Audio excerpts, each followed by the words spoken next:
Hello, Ducks fans. Welcome to another episode of the Quack Report, and also music fans. Yeah. Thank you for joining us.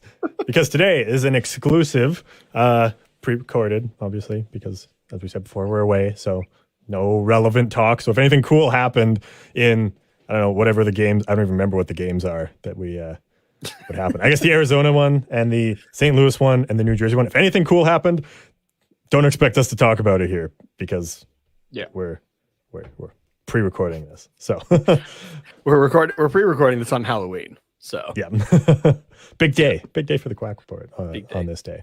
So we are talking exclusively music this time. So hopefully it is still interesting to some of you guys. As we said before, we are talking about a band from Orange County, so it might be a little bit relevant for our listeners that are actually in Anaheim, but I guess you also kind of have to like this kind of music as well. So if you haven't figured it out already from what we've been teasing on social media, the band that we are going to talk about. Really hope I remember to put those things out. Yeah, you have to now. It's been said in the It's been said. Yep. Yeah, in the past, I guess. I was gonna say in the future, but yeah, the band we are talking about today is Avenged Sevenfold. Yeah, from Orange County. Big like me some Avenged Sevenfold. Yeah. So if you hate metal music, sorry, I guess you can tune out already after a couple minutes because that's what we're talking about all today. Nothing else. No ducks. No what's quacking. Just Avenged Sevenfold. Yeah. Okay. Just Avenged Sevenfold. Yeah. So let's get into it.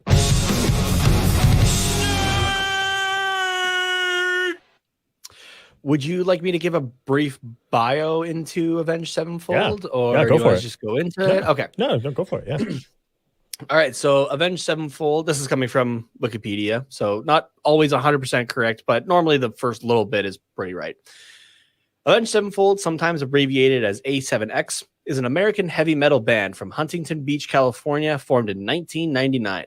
The band's current lineup consists of lead vocalist M. Shadows, rhythm guitarist and backing vocalist Saki Vengeance, lead guitarist and backing vocalist Sinister Gates, bassist and backing vocalist Johnny Christ, and drummer Brooks Wackerman. I love Brooks Wackerman as the name for a drummer. Right? It just works out. It's perfect. Yeah. Like, you know how back in the day, like your last name was kind of like your job. So like Smith came from people who were like blacksmiths and stuff like that. Yeah. I feel like that's the case with this guy is like, I don't know, his whole family just happens to be drummers or something like that. So they're like, okay, let's just like change our name to Wackerman because we all have like good rhythm or whatever. So yeah. I will throw in as well that I guess since their first album, Sounding the Seventh Trumpet in 2002, they have had two other drummers as well. There was Jimmy the Rev Sullivan, who unfortunately passed away in 2008, I think 2009. Mm-hmm. As well as Aaron Elige, I think I'm saying that name right.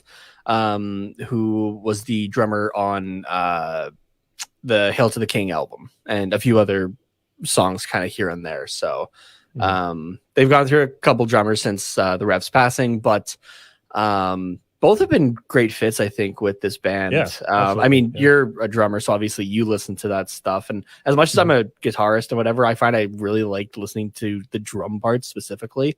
Mm-hmm. And they've both filled the role well. I think so, yeah. And brought their own kind of thing to it. So yeah, because the Rev was a phenomenal drummer, and it's very hard as a drummer, I find, to have like a unique style. Like with guitar, there's tons of different players that are known for their style, like Jimi Hendrix, or even just like the guitarist of Avenged Sevenfold, who I'm blanking on the names right now. Sinister Gates. Yeah, sure. Yeah, like he just has his sound. Like you hear his guitar sound or like a riff from that song, and you know that's an Avenged Sevenfold song. And like Guns N' Roses, AC/DC, like those kind of bands, like the guitar tones are just like so iconic.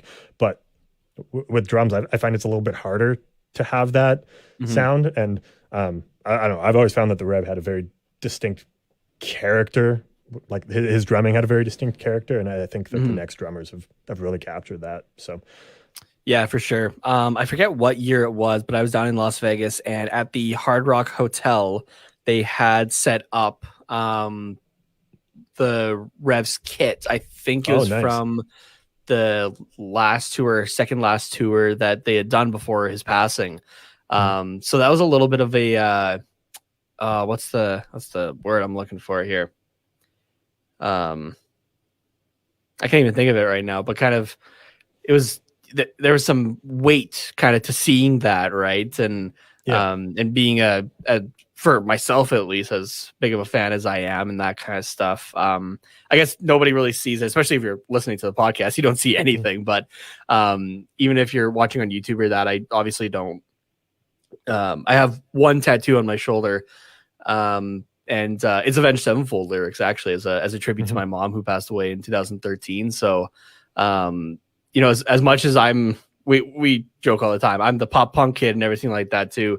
For myself, Avenged Sevenfold is a huge band for me, and I thoroughly enjoy them and that kind of stuff. And I hope to see them one day as well. And that kind of thing. That'd be such a sick show. Yeah. So just to touch on that, like, even though you said you're a pop punk kid, there is quite a bit of overlap between punk and metal music. Like, absolutely, yeah. And it's definitely heard in Avenged Sevenfold's riffs as well from Zachy Vengeance, the rhythm guitarist, who has a huge punk background. In that they recently it was just Zach, Johnny the bassist, and Brooks.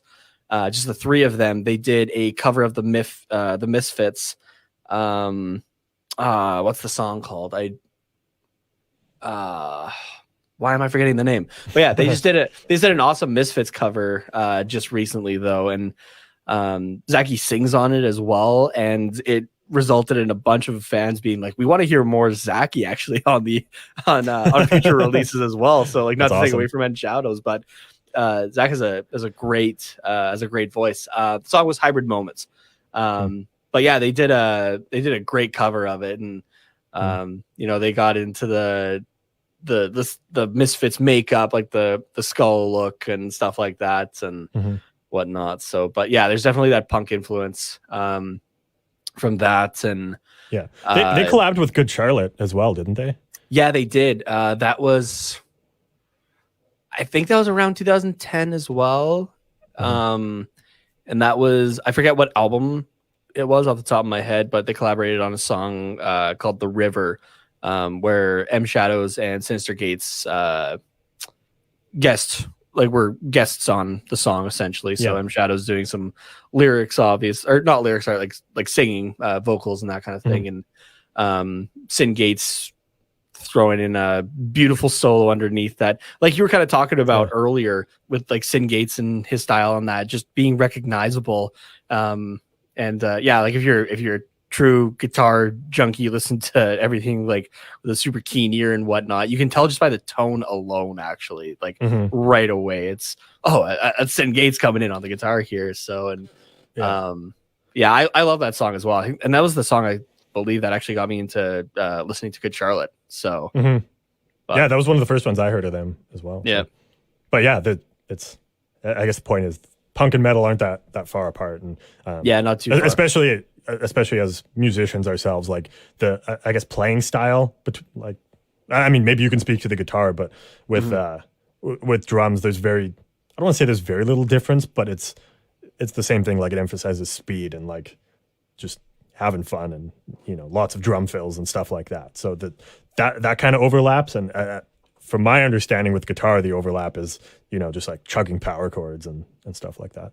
Yeah, definitely to a point. I've always found though that like, say if I'm playing just for fun, like some Avenged Sevenfold songs or something like that, there's a lot more technicality to it, because punk is very much in its purest form just like early punk, especially in I guess not early punk, but like kind of the resurgence of it in like the late 80s, early 90s, especially on the West Coast, there was very much just pent up aggression kind of thing. And it was more as you moved into the 90s and you had bands like Green Day and stuff like that, where it started to become melodic again and a little bit more bringing in that pop edge. But I mean, even before that though, like we were just talking about like the Misfits, right? Like they definitely had that kind of feel to it as well, right? And that sort of thing. But yeah, metal definitely has technicality to it, especially tracks written by Zachy Vengeance and Sinister Gates for sure, right? Or even, go to Metallica records or go farther back even to Black Sabbath, right? With Tony Iommi there. There's a lot of technicality to it that... And a lot of those guys are classically trained as well. Yeah, exactly. Like the big one, I guess, that we're talking about here with Sin Gates. He had gone to... he was actually in the middle of going to school as a studio guitarist before he dropped out to join the band. So yeah, and the amazing part for myself at least is that Sister Gates is, from what I can recall, primarily self-taught, and it's even more interesting considering his dad, who is known more around the Avenged Sevenfold fan base as Papa Vengeance, or Papa Gates, sorry, is Brian Hayner Sr. And most audiences would probably know him better as guitar guy who has hopped on Jeff Dunham tours, the comedian ventriloquist. That's Sin Gates' dad, which I think is fucking hilarious. So I loved when I realized that connection there. But yes, Papa Gates is a studio musician as well, and has been on so many different records, including Avenged Sevenfold ones. Actually, they'll bring in Papa Gates and be like, "Hey, do you want to put down this solo kind of thing? Teach it to him or whatever." And he plays it, so it's not always Sin. Actually, like it's written by Sin, but some of those solos are his dad actually, which I think is really hilarious. Cool. So, yeah. But just the fact that his dad is such an amazing guitarist, and he still was self-taught and that kind of thing, and is arguably one of the greatest guitarists in I'll say since 2000 kind of thing, right? Like in the new millennia, the modern era, yeah, for sure. Yeah, so is definitely up there, and it's definitely had a huge influence on guitarists that we've seen come out lately. So yeah, absolutely. Okay, do you want to get into our list here? Yeah, let's do it. Do we want to start with honorable mentions, or do we want to go into the list first and then pull out honorable mentions? Yeah, I think we can start with some honorable mentions. Yeah. Okay, I'll let you go first. Sure. So my honorable mention, we kept it to one. I would have had more, but we could have had like a top 15 each, but we wanted to keep this a little condensed. Yeah, exactly. That's part of the fun of it is trying to narrow it down to, okay, what is the best? Because we can sit here all day and be like, oh, what about this song? What about this song? Oh, this was a good song. Oh, this is a pretty deep cut here. So yeah, my honorable mention here, the one that I would have liked to make the list, but just didn't quite make the cut, is Critical Acclaim. It is it's the opener, right? Off the self-titled album? Yes, it is. Yeah, I just wanted to confirm. So the opener off the self-titled album, their fourth studio album, I believe. Yes. I just love this one. Again, because I'm a drummer, and I kind of, so these songs that I pick are based off of the drums, honestly. So Critical Acclaim to me is a super fun song to play. And I just think it really encapsulates the opener, and especially because it's on the self-titled album. Like a self-titled album is like, this is what we are. This is our band. And most of the time it's your first album, and it's like, okay, this is what we do as a band. This is our introduction kind of, and everything else that follows that is pretty close to that first album, mostly. But having your fourth album be your self-titled one, I think when you do that, it's like, okay, this is the sound that we want. Like, this is what we want our legacy to be. That's what it says to me. So it's, as the opener of the self-titled album, it has to be a good song, and it has to be like, this is Avenged Sevenfold in its purest form. And so to me, that's, I think, what this song does, and that's what it is. It's, especially with how good, and we'll get into this a little bit later, how good they are at writing album openers. This is, to me, the album opener of Avenged Sevenfold. So in my opinion. Absolutely. Yeah, you're definitely It's definitely up there for the openers for sure. I mean, you could make arguments for opener. You can make arguments for so many, but I'll give it top 3 for sure. And I'm only saying that because it changes day after day for me. That's fair. Goes in waves. I was just hoping I could stir a little bit of controversy from you because it's a little more fun. Sometimes you're right, sometimes you're not. So, but it all just depends on what it all depends on what I'm listening to that day. Yeah, no, that's totally fair. So, like they have some good openers from other albums, and we will get to those. But I don't know. To me, it's like even if you don't say it's the best Avenged Sevenfold opener, it's at least the one that is like Avenged Sevenfold as an opener. Yeah. Like this is what you expect. This is what we do with openers. So yeah, exactly. And even just I don't want to say it's the template, but it is kind of for them, right? So in a way. Yeah. And I love this one because coming off of City of Evil, it plays into that a little bit. You have the organ playing and the slow build up of everything, right? And the dueling guitars, and then it's basically all hell breaks loose and that kind of thing. I love that they're like, oh, okay, we're going a bit more City of Evil. No, have fun with this. Like, yeah, I love that little bit of a misdirect. So yeah, it really does set the tone for the whole album as well. Yeah. So, yeah, I think we'll leave it there because we're definitely going to talk more about the self-titled album later. I just know it's going to come up and you have things to say. So I'll toss it over to you for your honorable mention here. All right. So this one was really tricky because I wanted to go between 2 different songs. I won't get into it because it's not the honorable mention. The one that I cast aside, though, unfortunately, was The Stage from their most recent album, The Stage. We were talking about openers, right? And that's a beautiful one, I think, but I'll keep it there. Okay. The song that I chose for my honorable mention is So Far Away off of Nightmare, their 2010 album, which very well could have been their last album, actually. They didn't know what they were going to do after they recorded that. They didn't know if they were going to continue to go on tour or call it quits, just because that was after their drummer, the Rev, died.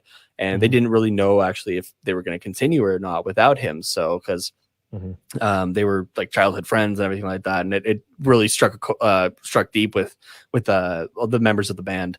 Obviously, I'm very grateful that they did continue, right? But would have totally understood that as well if they hadn't. But this song specifically, So Far Away, written by Sinister Gates, actually, the lyrics of it, which I don't think he doesn't normally, or this might actually be the only one. But Gates, knowing the Rev the longest, right? This is really the song.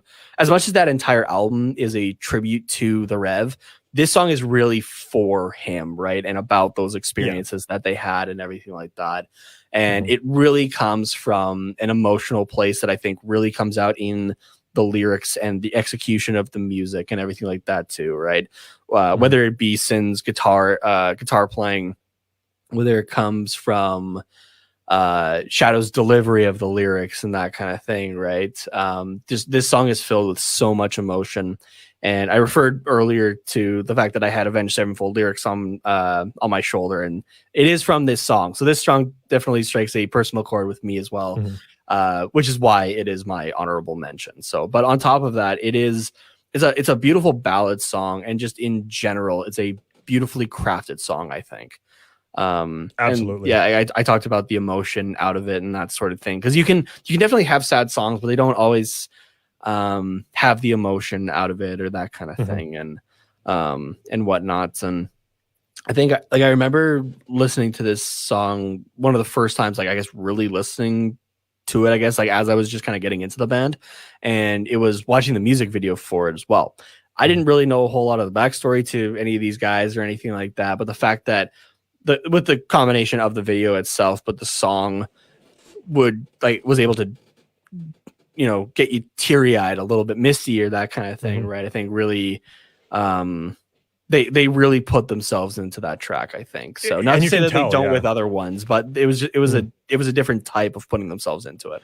Yeah, for sure. Like, they obviously have other ballads and stuff, but they're not known for their ballads like some bands are. Guns N' Roses is the first one that comes to mind, and especially because Guns N' Roses is kind of an influence of these guys. I think it is. You would maybe expect them to be better at ballads, but to me, this is like really the only one worth talking about for even just slower songs, in my opinion. Just because you can tell that, like you said, that emotion that they put into this song is just so apparent with absolutely no context for what the song's about or who these guys are. Like you can tell, like, oh, this is one of their top songs. It easily is. It's it's the only ballad that I would say I regularly listen to, unless I'm listening to a whole album front to back. From them. But it's just such a powerful song. I agree with it 100%. So beautiful song. So all right, let's get into the main list. Okay, what everyone's here for. Yeah, so we normally do top fives, but we just physically could not do a top five. So we extended to a top six a little bit. But there's tons of other songs that didn't make the cut on here that we might list off at the end just because we like to, or we'll tie them in with other ones. Yeah, we'll get them all in. Don't worry. But these are the ones that we have deemed officially, unofficially the top six, and it is not up for debate, but you can try at Quack Report Live. Please do. I would love to talk about this more. Honestly, it is up for debate. Like if you're like, what the fuck? Where's this song? Like, it's very possible that, and this could change day by day. This is how we feel today on these songs. But in no particular order, the first one that we both agreed on that had to be on the list, again, not saying this is the number one Avenged Sevenfold song, it's just the first one that we're both like, yep, put it on, is A Little Piece of Heaven off of their self-titled album.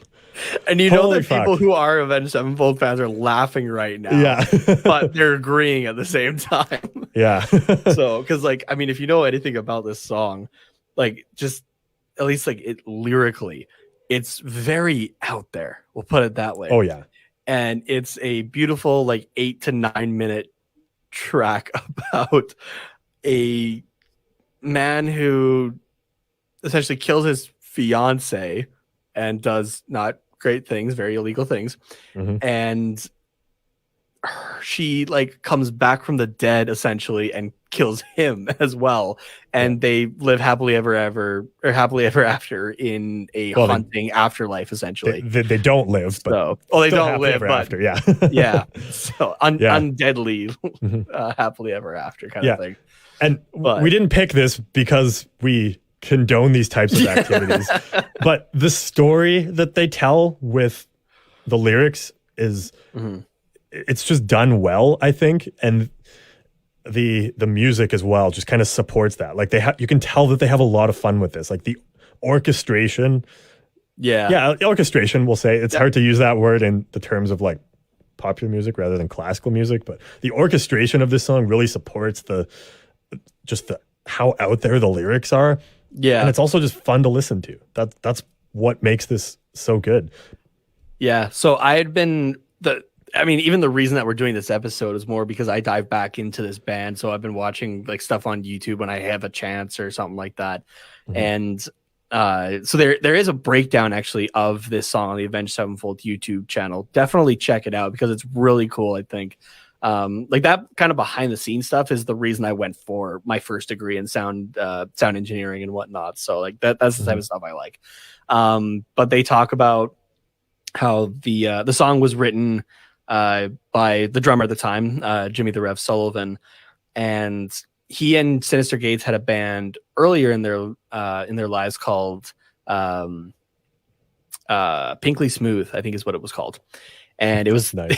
they described it basically as like goblin rock or goblin metal kind of thing. So think of like kind of Halloween kind of thing, very Danny Elfman inspired kind of stuff.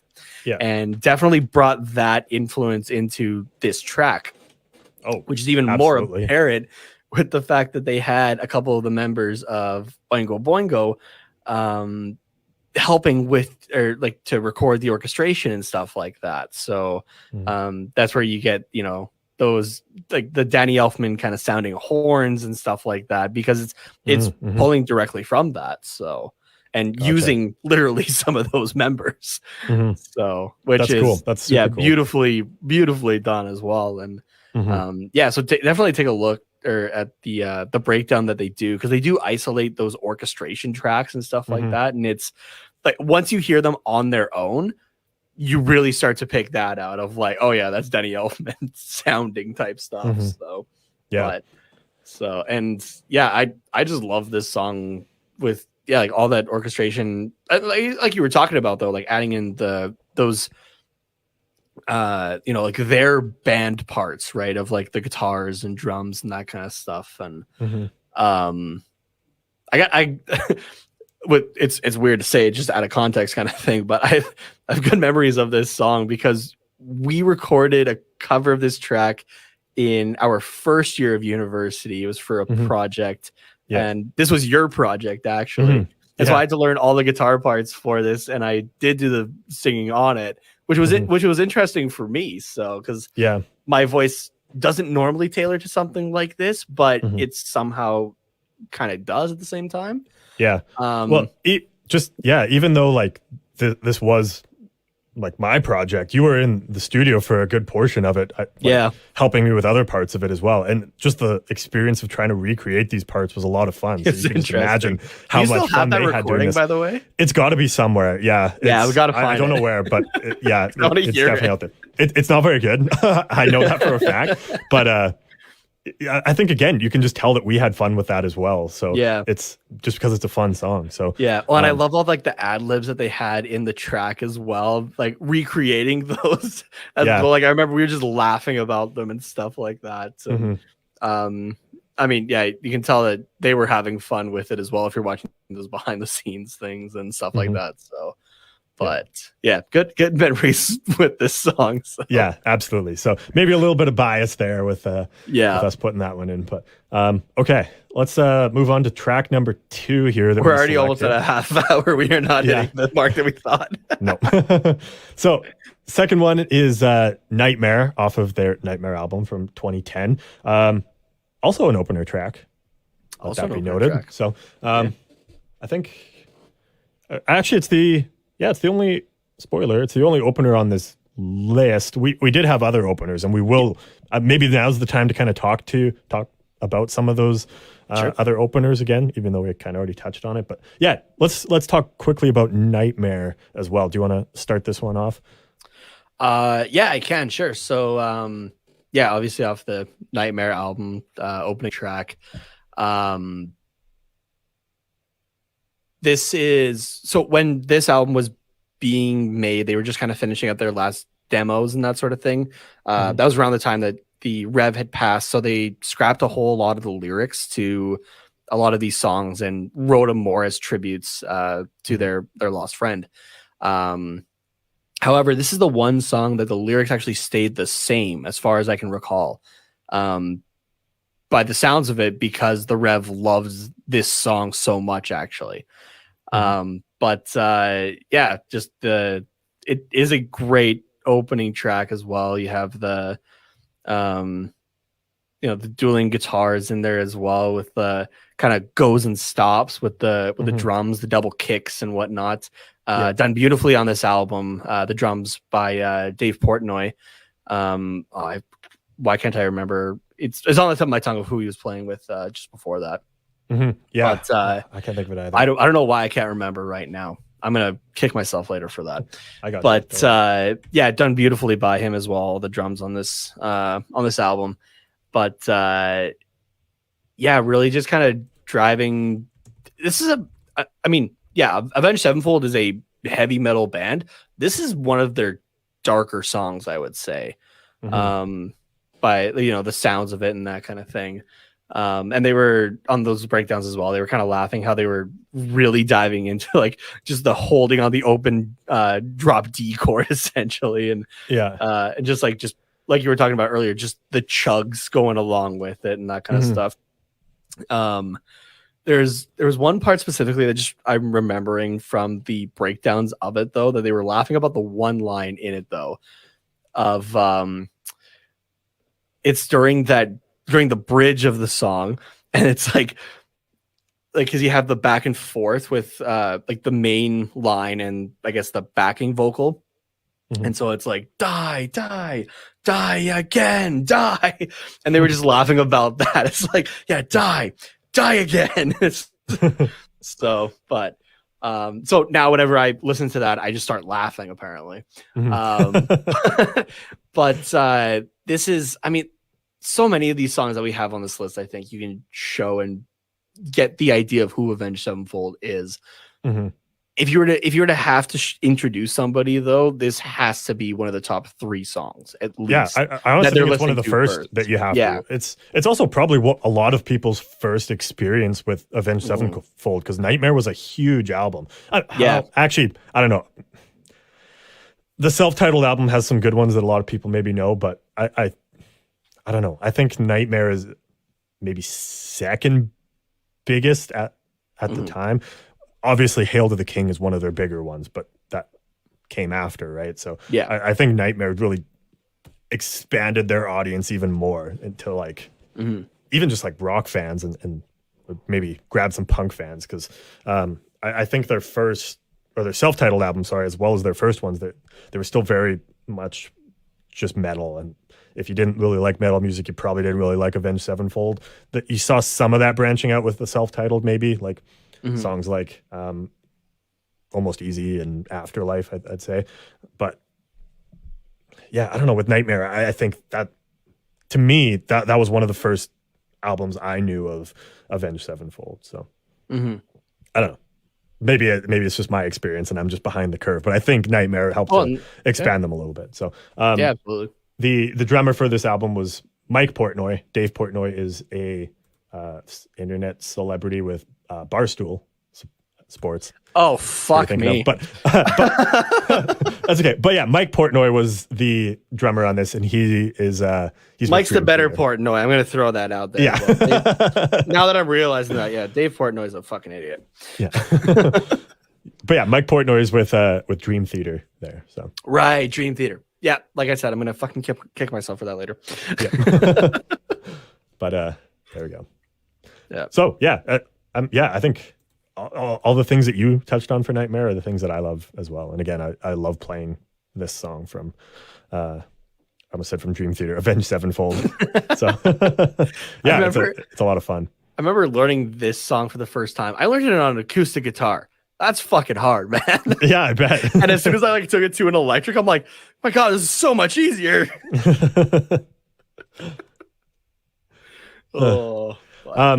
Moving on to our third song on the list, unless there's something you wanted to add about Nightmare, but okay. Yeah, I mean, we already brought it up. I think this is another one of their ones that they kind of blew up as a band, and like you would hear it on the radio and stuff like that. Was Almost Easy. That was I think a huge song for them. It was also on one of the Guitar Heroes, was it not? Yeah, I'm trying to remember if it was. I'm gonna double check this. I think it was wrong. Legends of Rock, the third one. But I could be wrong. Yeah, I think though that this song, they pushed it up in terms of like when they recorded it, because the first Transformers movie was being made and they wanted Avenged Sevenfold to do a track for it. Right. And this is the one that they were doing on there. Yeah. Oh yeah, so sorry, it wasn't the it was okay, so it was originally planned to be on the original, like the first Transformers movie soundtrack, but was not finished in time. It was included on the Transformers Revenge of the Fallen soundtrack. That's right. Yeah. But which I feel like we need to do a breakdown of those movies at some point. Yeah. I think that'd be kind of fun. We definitely need to talk at some point as well about that album, because back in the days when you actually had to buy albums on iTunes, or well, I mean, you could buy songs, but I actually did buy that soundtrack because it was good, right? of good tracks. Yeah. Good shit there. Yeah. But this was the first song that I knew from that one. And I was like, oh yeah, I know that song. I'm going to check out the rest and see if it's just as good. And it was. So I bought it. Yeah. There you go. I totally forgot about that until you mentioned it. That's awesome. Yeah. So this was another song written by the Rev as well. And you can definitely hear it in the, I mean, obviously he was the drummer. His drum parts are fucking insane in this. Like the dude brought in has double ride cymbals. Yeah, which is so cool. What other drummers do you know or other songs that do that even? Literally none. None at all. Yeah, but it sounds so cool. Like it does. It immediately stands out to you. Before I like really knew anything about drumming, like I remember hearing that song and I heard that double ride and I was like, that's just different. Like, you don't hear that. And I love playing this song because of that, but I always fuck that part up because I only have one ride cymbal. So because it's like so fast too. So I'm like over here and then I have to go over here. And but really, if you actually look at him, he has two on both sides, and that's what makes it easy. But it's it's so cool. It makes it almost easy, I should say. Almost easy. You could say. Oh God. No. But yeah, I love this song as well. It's such a this is another one of those songs that I think has to be in that top 3 if you're showing the band to somebody for the first time, because they do so much in this track, right? They do have, we'll call it the ballad section, I guess, in the bridge. Even the chorus is almost ballad like it's right. They kind of have like the doo-wop vocals in the back, right? And I think if I'm remembering correctly, it kind of goes into halftime compared to the verses. Compared to the verses, yeah, it absolutely does. So, but it really slows it down. Yeah, it slows it down, but it's still driving. Yeah. And I watched so many of the breakdowns lately, which I think kind of worked out actually for this.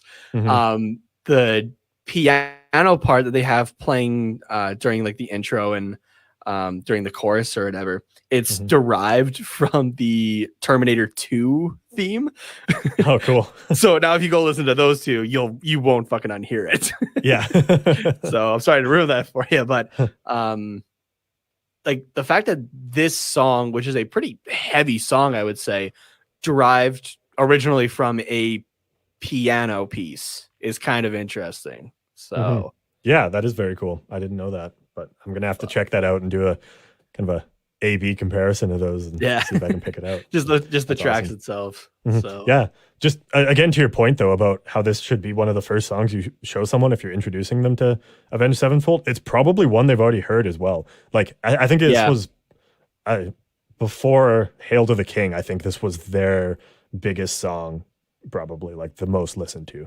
It's and just because it's been out there, it's and like all over things like on the Transformers soundtrack, and I'm 99% sure it was in a Guitar Hero. I don't remember which one. It was Guitar Hero 3 Legends of Rock. Okay, cool. So that's what I said. So that's awesome. Yeah. And then was got it. Also, again, Wikipedia is not 100% accurate, but normally they get these kind of things right. The song was also in Rock Band 2 and Need for Speed Pro Street. Yeah, so it's like people have probably heard it and just maybe haven't put together, oh, this is Avenged Sevenfold, and then they check out the rest of their stuff. But exactly. It's probably one that you've heard over your lifetime. My my girlfriend too, even though she's not really into metal, like I sometimes just to bother her, like in the car for road trips, she's like, oh, just put on music, whatever. And I just put on like the most metal songs I can think of like in that moment. So I put on Avenged Sevenfold one time, and she was like, and started with this album, and so Critical Acclaim comes on, and she's like, it starts melodic, and then there's the scream, right? And she's like, turn this off. I was like, you said, and then Almost Easy came on, and Almost Easy came on, and she was like, oh, I think I've heard this one before. So like, it's just one of those songs that's out there. So yeah, exactly. But yeah, man, our transitions I think are going so well with this one. Is there anything else you want to say about Almost Easy? No, just do it. Okay. So with Almost Easy being like all over video games and stuff like that, that's one thing I think Avenged Sevenfold is really good at, is like just getting their music out there so that other people can hear it, like through other mediums, or media. Yeah, mediums was right. I think it still works. Doesn't matter. We're rolling with it. This isn't an English class. They did the songs, or some songs for Call of Duty as well, like specifically for video games, not just, oh, here's this song, put it on your video game. So Carry On has made our list. And I even remember hearing that one on the radio too. Like for a song written for a video game, I think it got a lot of plays and publicity, and is actually a really good song. Yeah, I'm just going to double check on that as well. I thought you were gonna go with the transition for like, so we'll carry on with Carry On, but no, not forcing it that much. Let's take a look here. If we got here we go. Yeah, so the song hit number 18 on the US rock airplay for Billboard, and number 20 for rock songs. Nice. Yeah, mainly just charting in the States, but still a song for a video game peaking at number 18 is pretty good, honestly. Oh yeah. So. Yeah. But I believe this was actually the first song that. Okay, so this one I might have not right, but Mike Portnoy playing on Nightmare was playing what the Rev had tracked during demos. Mm-hmm. From what I can recall, at least, I think so as well. They didn't want him to really change anything. They wanted this to be the Rev's last thing. Mm-hmm. So if I'm remembering that correctly, this song, I believe, is the first thing to not have the Rev's influence on.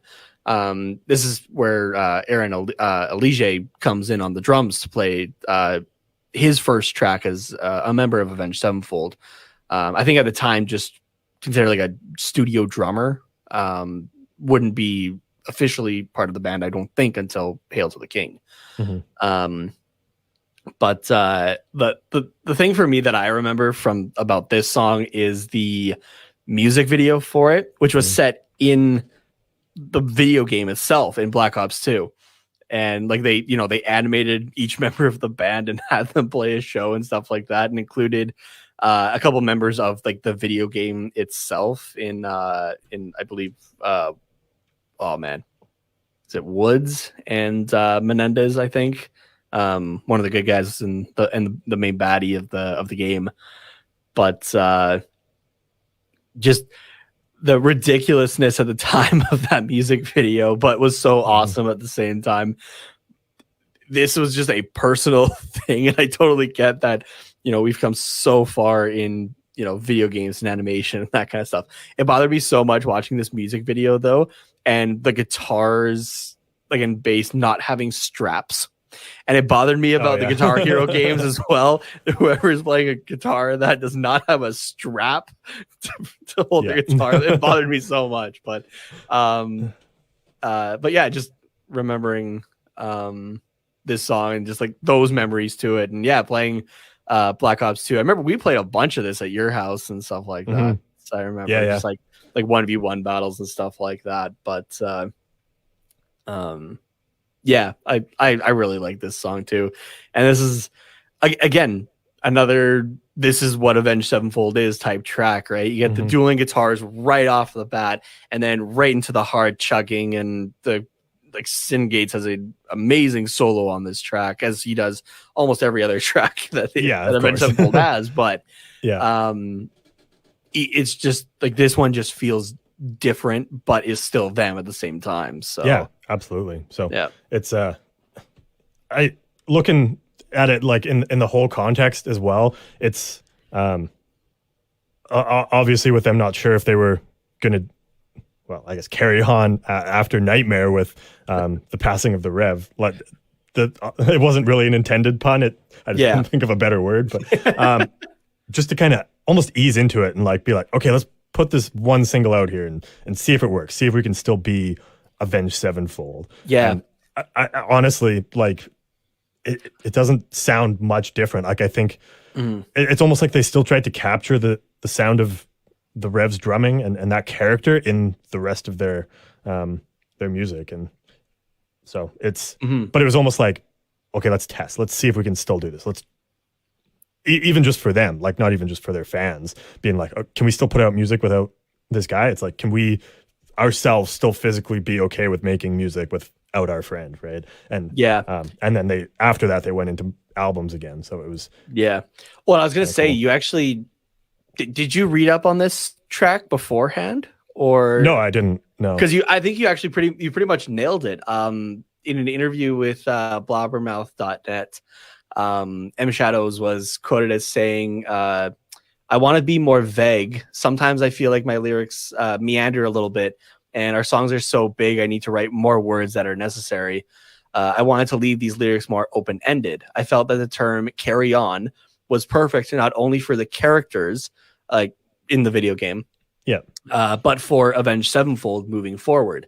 So I stuck with that. I just wanted to write some epic lyrics you could think about when you're driving down the street or on your house. So you're not wrong in thinking this is a song for them to keep going and whatever. So then they nailed the purpose. Then the lyrics did their purpose. That's exactly what I got. That's why I was like, did you read up on this beforehand? No, you nailed it basically what their thought process was. But I mean, also it's just like a random single thrown out here. 2 years after the album, and then there's no other album to go with it, and then an album comes out. What was the next one? Like a year later. Ish. A year later. Let's Hail to the King. Yeah, so it's, I don't know, just call me Sherlock Holmes, I guess. I don't know. It's fucking elementary. Yeah. All right. Cool. Let's take it back a little bit to an earlier album with City of Evil and talk about that a little bit. So the song we have picked from that one is Bat Country, which I think is pretty obvious, honestly. Yeah. That's one of their first bigger songs. I don't want to say big songs, but bigger songs. It was definitely one that brought them a little bit more into the spotlight, I would say. Yeah. So they were definitely getting the spotlight on Waking the Fallen, the album before that, but this one really started to push them, I think. Songs like Unholy Confessions and Chapter 4, just to slide those other ones we were talking about in there. Those were obviously bigger songs, but still, if you didn't like metal music, you probably wouldn't really hear it. But this Backcountry was, it's exactly right. It put them more into the spotlight. That's a good way of putting it. So this track peaked at number 60 on the Billboard Hot 100 in the States, which is like the main chart. Was number 2 on the mainstream rock tracks and number 6 on the hot modern rock tracks. So nice. This song definitely put them up there. And is the song itself is certified platinum, selling over 1 million units. So that's crazy. But no, it's a good song. It's I think it's almost their first kind of dive into, I don't want to say fun songs, but in this one you can tell they're having fun. Yeah, just kind of those wild ride type songs or whatever. Yeah, not to say that they didn't have fun recording other ones, because they probably did, but it's actually apparent in this one. You can just feel their energy coming from it, and again, it's another fun song to play, both from a drummer perspective and I can't speak from guitar, but it's fun. Okay, so it's just a good song. It's I feel like we're just repeating ourselves, but this is what Avenged Sevenfold is. It's fun metal music. Yeah, exactly. Which is kind of overlaps with punk, I guess, which is what we like, and punk music is supposed to be fun, right? Generally. Yeah, exactly. Yep, absolutely. I forget where I was going to go with this. I had something that I wanted to say, but I don't remember now.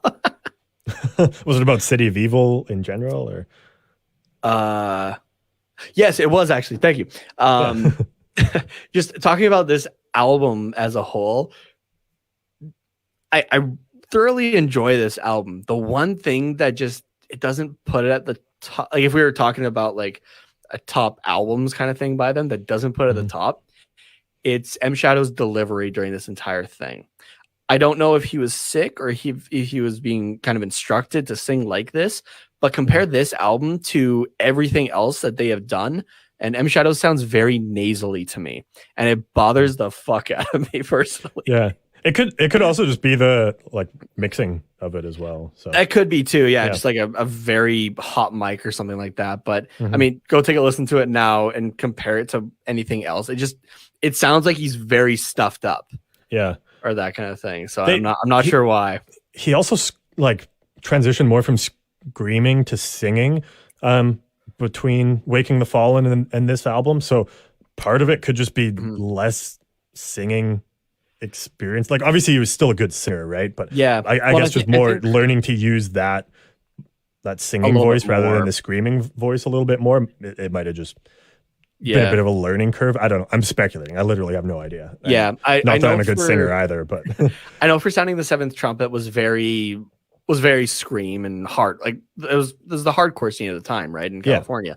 But they were trying to slowly transition out of that going into Waking the Fallen. So that's why there's even more. It's about a half and half kind of there between scream and singing. And then like the whole idea was, okay, by album 3 will be just to melodic and stuff like that. But then they were really able to experiment more musically as well, right? And try different things and whatever and stuff like that. So gotcha.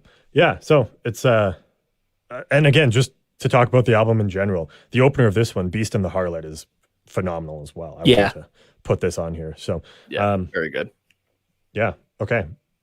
Anything and else? This song, I was gonna say this song, quite a few people would know as well, especially if you're playing any video games as well, right? So this song was on NHL 2006 with Vinny Lecavalier on the cover, if I'm not mistaken. Yep.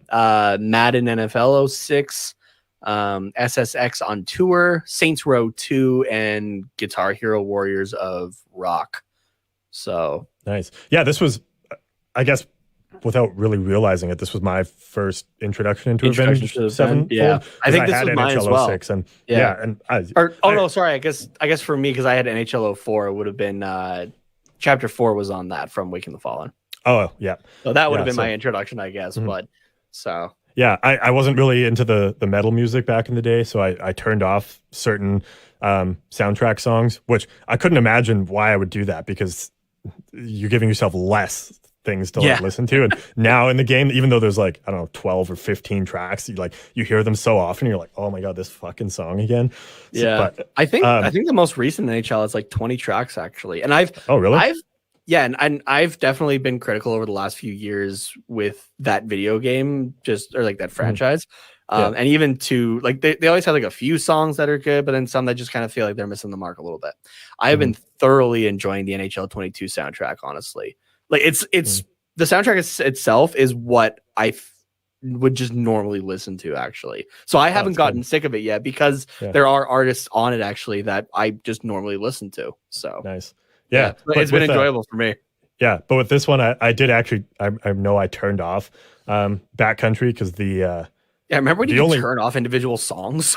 the or you could like two songs that I had certain on menus and stuff like that. Like, yeah, that's right. Fuck, man, I want that kind of stuff back. But the one I had was Loyalty by American Head Charge, which probably most people might not know. I guess you would, and the other one was Red Flag by Billy Talent. Fuck, I will never get sick of that song. No, never. That's good shit. They really nailed it putting that song on there, but I had Backcountry turned off. I'm sure I had heard it, but dumbass. Yeah, right. My life would have been so much better if I had Avenged Sevenfold in my life longer. Same with Fall Out Boy too. Actually, I still listen to Fall Out Boy anyways. But yeah, exactly. But yeah, Backcountry, I guess technically the first one I heard. What's that? So you can't not listen to Fall Out Boy. Oh, I thought you said imagine not listening to Fall Out Boy, and I was like, no, I won't imagine that. Also, if you want to hear, we did an episode for Fall Out Boy as well at some point. We did. If you want to go back in the catalog, I don't remember where the fuck it is, but if you want to hear our thoughts about Fall Out Boy, because we definitely do deep dive into them as well, because that's one of Carter's favorite bands, and it's definitely up there for me. It's a top 10 for sure. Definitely go back and you can listen to that. So. For sure. Okay, last song. I was gonna say, do we want to take a quick break to totally forgot. Give our buddies at DraftKings a chance here before we just completely wipe the table off? Yeah, we should definitely do that. All right, so we're gonna leave you in suspense for song number 6 in our top 6 right after this message. NFL fans, are you hungry for a big win this week? Well, DraftKings Sportsbook, an official sports betting partner of the NFL, has you covered. New customers can bet just $5 on any NFL team to win their game, and if they do, you win $200 in free bets. Winner, winner, chicken dinner. It's that simple. If Sportsbook isn't available in your state yet, DraftKings won't leave you empty-handed. Everyone can play for huge cash prizes all season long with DraftKings daily fantasy sports contests. DraftKings is giving all new customers a free shot at millions of dollars in total prizes with their first deposit. Download the DraftKings Sportsbook app now, use the promo code THPN, and bet just $5 on any NFL team to win their game, and you can win $200 in free bets. If they win, you win. With promo code THPN, as in the Hockey Podcast Network, this week at DraftKings Sportsbook, official sports betting partner of the NFL. Must be 21 or older, New Jersey, Indiana, or Pennsylvania only. New customers only. Minimum $5 deposit and $1 wager required. One per customer. Restrictions apply. See DraftKings.com/sportsbook for details. Gambling problem? Call 1-800-GAMBLER.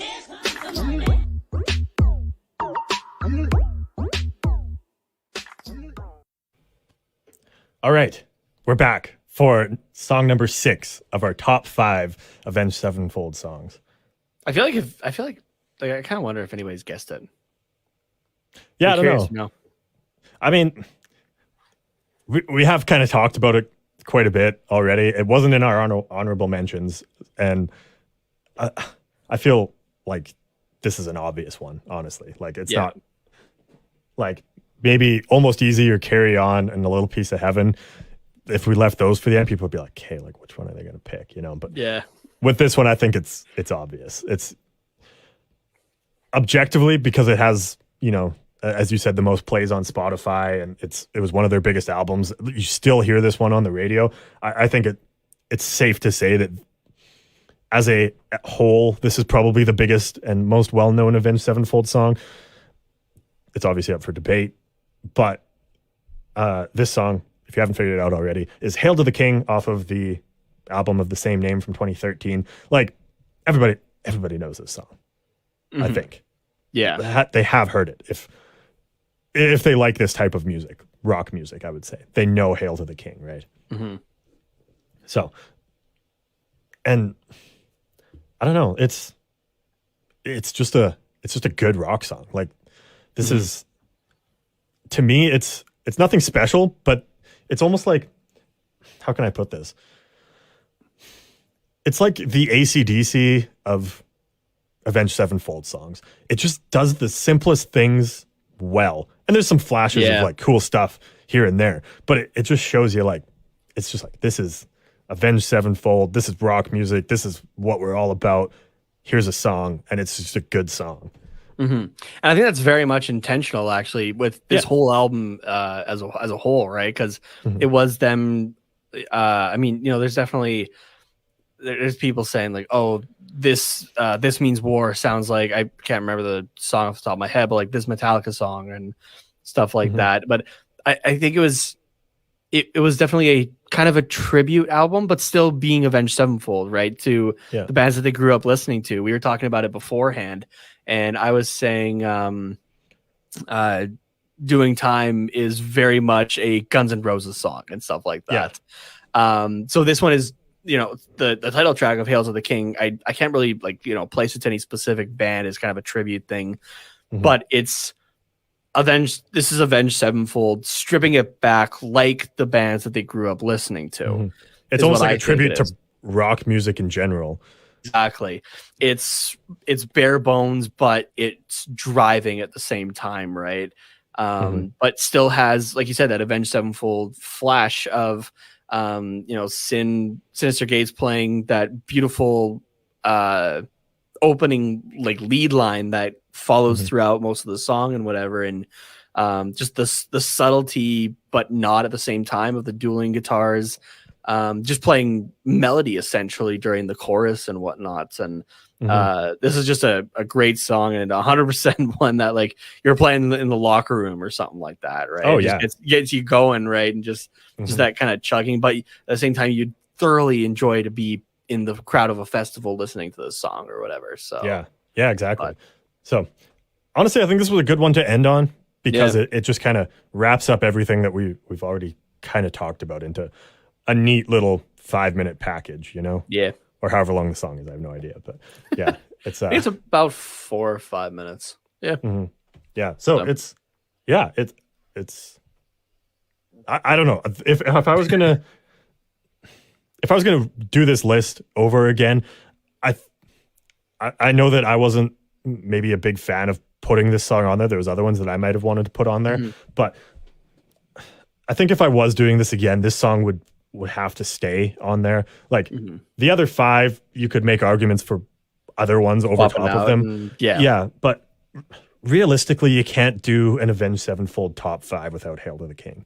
I don't think. In my opinion. It's just there. Like it has to be, right? So yeah, because exactly. Like we've talked about, it just encapsulates what this band is, I think.